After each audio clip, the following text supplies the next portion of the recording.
आज देखो बच्चों, आज हम लोग पढ़ने वाले हैं कैथोड रेज। तो कैथोड रेज के बारे में आप लोग पिछली कक्षाओं में सुन चुके होंगे। आज हम इसको डिटेल में स्टडी करेंगे।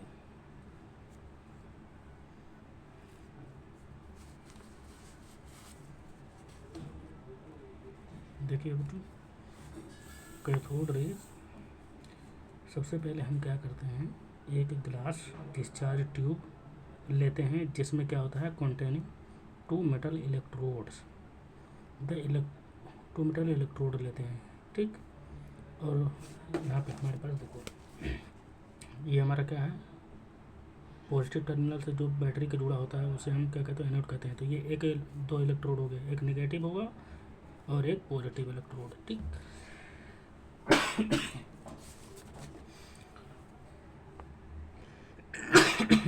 और हमारे पास ये ग्लास डिस्चार्ज ट्यूब दे रखा है, ठीक। ये क्या है, ग्लास डिस्चार्ज ट्यूब। तो सब ग्लास, तो the electrode which connect through the positive terminal of battery, जो इलेक्ट्रोड कनेक्ट होता है to the positive terminal of battery called anode कहते हैं। देखो हमारे पास ये जो इलेक्ट्रोड है ये किससे जुड़ा है, बैटरी के पॉजिटिव टर्मिनल से जुड़ा है, तो इसको हम क्या कहते हैं, एनोड कहते हैं। फिर अगली लाइन क्या है, the electrode and electrode which connected through the negative terminal of battery, और बैटरी के नेगेटिव टर्मिनल से कनेक्टेड होता है जो इलेक्ट्रोड, उसे हम कैथोड कहते हैं। तो यहाँ पे हम देखते हैं नेगेटिव टर्मिनल से जो इलेक्ट्रोड कनेक्टेड होता है उसे हम क्या कहते हैं, कैथोड कहते हैं, ठीक। अब हमारे पास नेक्स्ट लाइन है,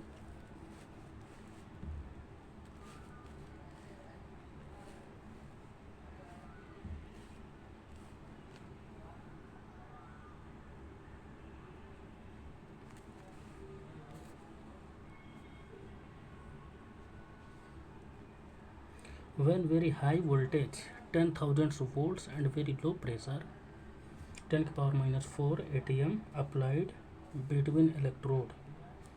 जब हम इस इलेक्ट्रोड के बीच में हम क्या करते हैं, 10,000 वोल्ट्स अप्लाई करते हैं और pressure very low pressure 10⁻⁴ ATM applied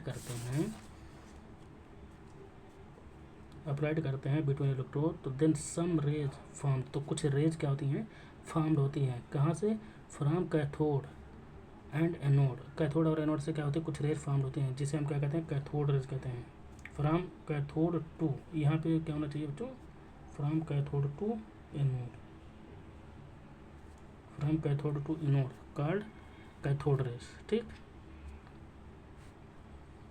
अब हम नेक्स्ट, अब इसकी प्रॉपर्टीज पढ़ते हैं कैथोड रेज की।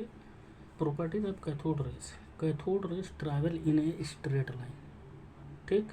ये इसकी एक प्रॉपर्टी होगी। दूसरी प्रॉपर्टी क्या है, व्हेन स्मॉल व्हील, जब हम क्या करते हैं, छोटे से चक्र को प्लेस्ड रखते हैं बिटवीन द कैथोड रेज, जब हम कैथोड रेज के बीच में छोटा सा चक्र रखते हैं, व्हील रखते हैं, तो विच स्टार्ट रोटेटिंग, तो वो क्या करता है, रोटेट करना शुरू कर देता है। कैथोड रेज, अब नेक्स्ट लाइन पढ़ते हैं, cathode raise consist of small material particle. Cathode rays जो होता है उसमें क्या होता है, स्मॉल मटेरियल पार्टिकल होता है। चार्ज ऑफ कैथोड रेज क्या होता है, नेगेटिव होता है।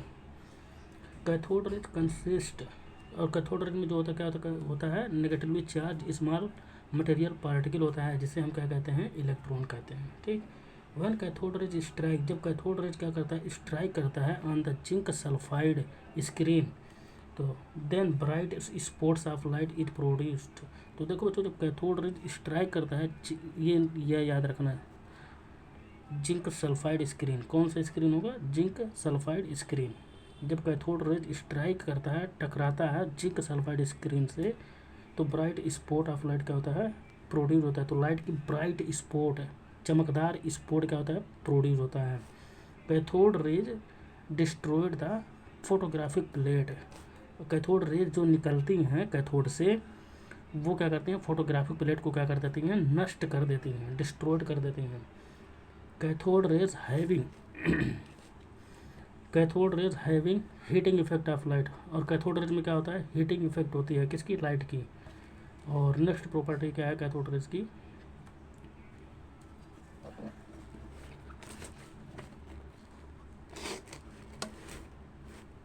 अब नेक्स्ट प्रॉपर्टी हम लोग पढ़ते हैं, cathode rays ionise the gaseous atom. तो कैथोड रेज जो होती है वो क्या करती हैं, आयोनाइज कर देती हैं गैसियस एटम को। तो हम इसको थोड़ा सा समझा देते हैं आपको। जैसे हमारे पास यहाँ पे क्या था, ग्लास डिस्चार्ज ट्यूब। तो इसमें क्या होते हैं, ये जो ग्लास डिस्चार्ज ट्यूब होता है बच्चों, ये ग्लास डिस्चार्ज ट्यूब, इसमें क्या होता है, गैसियस एटम होते हैं। ठीक, गैसियस एटम, ऐसे बहुत सारे गैसियस एटम होते हैं। ठीक है, गैसियस, इसमें ऐसे बहुत सारे क्या होते हैं, गैसियस एटम होते हैं। ये सिल्वर नहीं है, ये सिंबल है गैसियस एटम। तो यहाँ ऐसे बहुत सारे क्या होते हैं, ग्लास डिस्चार्ज ट्यूब में गैसियस एटम होते हैं। जब हम 10,000 वोल्ट अप्लाई करते हैं और very low pressure 10⁻⁴ radium apply करते हैं between these two electrode, then cathode rays produce होता from cathode rays to anode rays and gaseous atom in glass discharge tubes is ionised. तो क्या हो जाता है, ये जो गैसियस एटम है ये क्या होते हैं, आयन्स में कन्वर्ट हो जाते हैं। यानी दैट इज गैस, यहाँ पे हमारे पास गैसियस एटम है Ag, यहाँ पे हमारे पास कोई गैसियस एटम है A, तो वो क्या हो जाता है, कैथोड रेज के द्वारा क्या हो जाता है, वो किस में कन्वर्ट हो जाता है, आयन्स में कन्वर्ट हो जाता है, कुछ इस तरह का A+ में कन्वर्ट हो जाता है। और यहाँ पे क्या होता है, एक इलेक्ट्रॉन निकल जाता है। ठीक, ऐसे मतलब बहुत जितने गैसियस एटम होते हैं वो सब आयोनाइज हो जाते हैं। तो वही यहाँ पे कह रहा है ये वाली लाइन, देखो, कैथोड रेज जो होती है वो क्या करती हैं, आयोनाइज कर देती हैं गैसियस एटम को। ठीक, और जो कैथोड रेज की डायरेक्शन होती है वो क्या होती है, कैथोड, आप तो अभी हमने पिछले पैराग्राफ में पढ़ा था, कैथोड रेज जो होते हैं वो इमिटेड होती हैं फ्रॉम कैथोड टू एनोड। इस तरह से कैथोड रेज क्या होते हैं प्रोड्यूस, और ये कैथोड जो तो निगेटिवली चार्ज होता है। ठीक,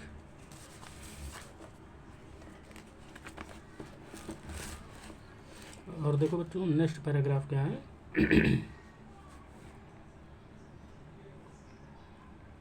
specific charge of cathode raise होता है वो क्या होता है, कांस्टेंट होता है। ठीक, क्यों कांस्टेंट होता है, बेसिकली यहाँ पे जो चार्ज होता है वो इलेक्ट्रॉन और इलेक्ट्रॉन क्या होता है, सेम होता है। तो इसलिए specific charge E/m is equal to क्या हो जाएगा, कॉन्स्टेंट हो जाएगा। Basically specific charge of electron होता है, चार्ज डेंसिटी कह सकते हैं आप। Specific charge of cathode rays is constant that not depends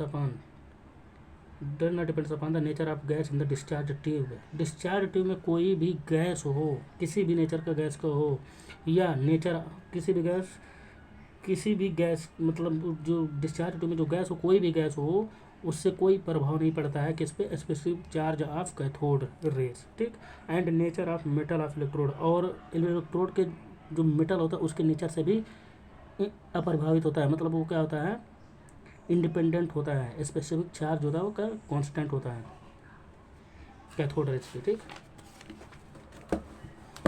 अब हम पढ़ने जा रहे हैं इलेक्ट्रॉन।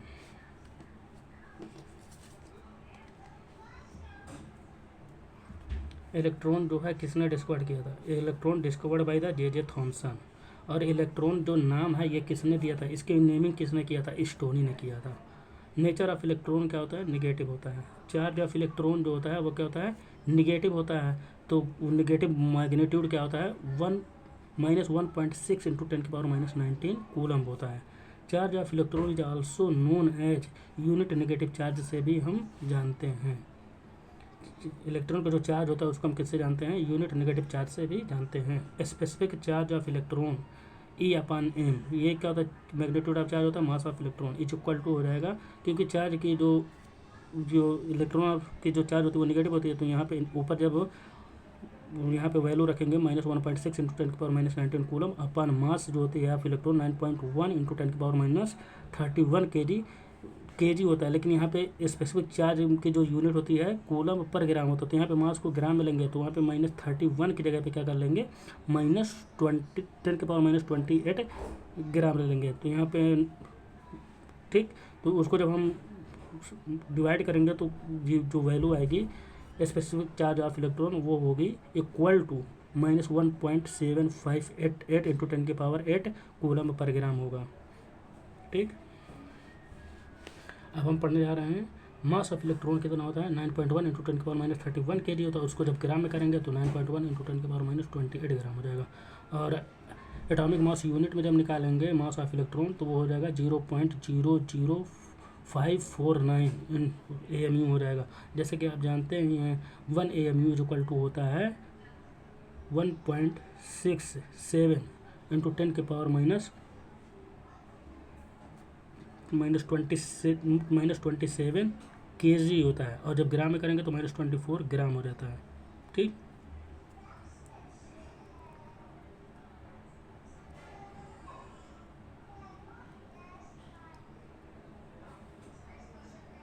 अब देखो यहाँ पे मास of electron and mass of proton के, यानी दैट इज हाइड्रोजन।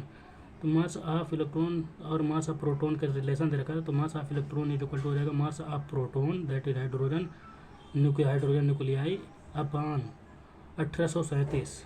ठीक, mass of nucleus of lightest element hydrogen is, तो उसी को हम इधर कर दिए, इसको इलेक्ट्रॉन को इससे मल्टीप्लाई कर दिया, वही हो गया mass of hydrogen is equal to mass of electron into 1837। Calculate the charge of 1 mole of electron.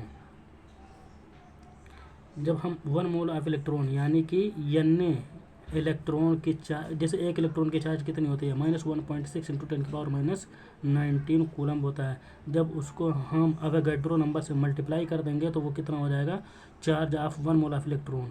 तो 1 मोल में कितना इलेक्ट्रॉन होते हैं, n इलेक्ट्रॉन। ये n जो होता है ये क्या होता है, अवोगाड्रो नंबर होते हैं, जिसकी वैल्यू क्या होती है 6.023 इंटू 10⁻23 होता है n की वैल्यू। तो उसकी जब मल्टीप्लाई करेंगे, चार्ज ऑफ 1 इलेक्ट्रॉन इतना होता है 1.6 इंटू 10⁻19 कूलम मैग्नीट्यूड। ठीक, यहाँ पे साइन के सामने लिए मैग्नीट्यूड ले रहे हैं। सो n इलेक्ट्रॉन या 1 मोल इलेक्ट्रॉन का चार्ज जो हो जाएगा वो हो जाएगा 1.6 इंटू 10⁻19 कूलम इंटू n की जो वैल्यू होती है 6.023 इंटू 10⁻23। जब उसको मल्टीप्लाई करेंगे तो 96,500 कूलम आएगा। और 1 फेराड, जैसा कि आप जानते हैं 1 farad is equal to 96,500 coulomb होता है। तो इससे पता चला ये बच्चों कि 1 मोल ऑफ इलेक्ट्रॉन के 1 मोल की जो चार्ज होती है वो 1 फेराड होती है। अब 1 फेराड की जो वैल्यू होती है 96,500 कूलम होती है। अब एनोड रे हम लोग पढ़ेंगे नेक्स्ट लेक्चर में, यहाँ पे दे रखा है।